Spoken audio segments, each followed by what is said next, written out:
Okay, I'm sat here with Dr. Kenneth Granholm, who's Assistant Professor of the History of Religions at Stockholm University. That sounds approximately correct. Thanks for talking to me, Kenneth.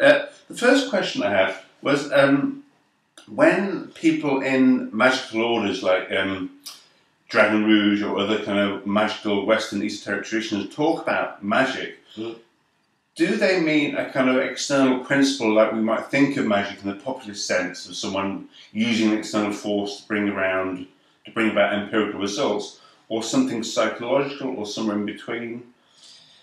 It really varies between different approaches and different individuals. So we have both the extreme psychological interpretations of it, and people who actually mean that they are making changes in the physical world. But mainly it's about self-development and kind of spiritual enlightenment. So the majority of times when you talk to people, they wouldn't stress the idea of casting spells in a very populist sense that you'd see in films and things. They'd much more stress the transformatory process on them. Yes. An order like Dragon Rouge, for example, they do, well, in their introductory material, they do speak about, yes, it is possible to kind of make money through magic and get someone to fall in love with you and get laid and so on. Which doesn't work, actually. Oh, it sounds great, but you know. Yeah. But yeah, they stress that you can do this, but there's no real point. There are easier ways to get laid, for example, get money. Plus, magic is inherently dangerous, so you should use it for higher purposes. And this higher purpose is the self-transformatory process. Yes. And that makes those orders sound less like kind of esoteric cultic organisations and more religious, if that's the right term. Yeah. So they've got, in that sense, they've got probably aims that are not dissimilar from many conventional, more mainstream religious organisations. In many ways, probably, but then again, the difference would be, again, there's a huge variance between different types of magical organizations. But a group like Dragon Rouge, which is a left-hand path order, it's very individualistic, and it's not about reaching any contact with a divine, but instead of becoming divine. Right, so it really is. It's more like self-realization than merely transformation, perhaps. Yeah.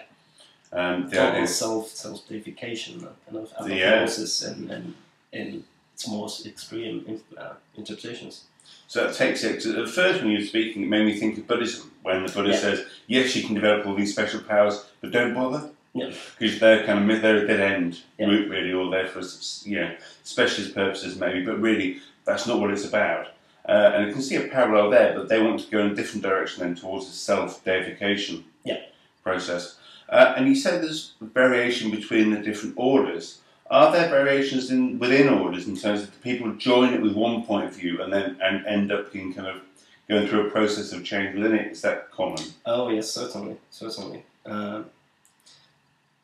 That does happen with people who many people who perhaps join because they find it might be fun.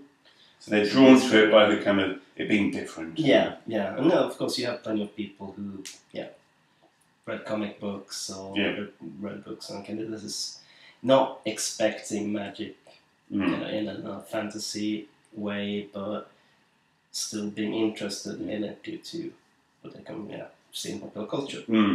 But that being an esoteric left-hand path kind of organisation, or any of them, by their very nature, then they're quite keen on not having everybody join them, and they won't be putting adverts up in the streets, saying, "Come and join our Wednesday night mixer." It'll be quite. So how do they stop everybody joining it? Given that popular culture has spread the kind of message about those organisations quite a lot recently. Yeah, they maintain that exclusivity. They do. Again, depends on order. You have some that are really closed. Some groups, like the Satanic Temple of the Black Light, which at this moment doesn't take any new members, and they don't even have a web page. That really is off the map, web page. But that's pretty extreme. Yeah. Almost everyone has. They used to have a web page, not anymore. And then you have, of course, plenty of groups who aren't really organized, don't have an actual membership in that sense. And then you have Old Dragon Rouge in Sweden is, well, it's kind of mainstream esotericism, and it's one of the bigger orders in Sweden. So they're quite open in that sense, and they don't put that much effort into not getting members. Right, but they don't actually go and actively seek money. No. Well, they don't need to. No, I guess not. No. But usually groups like this have some sort of systems. It's not just you don't just join. You have to go through a process where you're evaluated. Is this a good thing for you, and are you a good thing for the other? So you usually have a period of evaluation. You kind of initiate period, I guess. But sometimes you need to kind of send a letter and present yourself and kind of introduce yourself.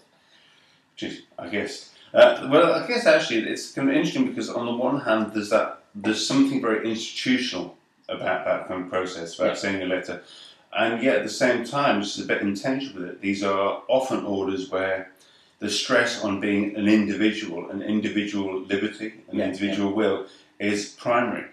So tension between the two. It is, definitely, because you have, well, of course, these are often initiatory orders, and initiations you have kind of degree structures, and individualism, which kind of clashes in a way. So you have different ways to try to counteract that. In some groups, sort of degrees are you cannot evaluate degrees between members, but it's your individual. Right. So you can't. There's no evaluation which you're in. It's just in or out. Yeah. But in it, there's no idea of a priest or an elite or. Well, some orders. It depends on if you're talking about Dragon Rouge again. Dragon Rouge does not have. It has an inner circle, but it is flexible. It doesn't. Well, it doesn't have any set positions in that sense. And Dragon Rouge doesn't have an official leader. Of course, in reality, it does. Yeah, of course, but there's a I suppose their view would be that even though there might be a leadership, really, the narrative of not having one is what matters. The story is what is influential. But I think that gives us a real insight into some of the issues about kind of magic and magical order. Thank you. I'll now leave them over here.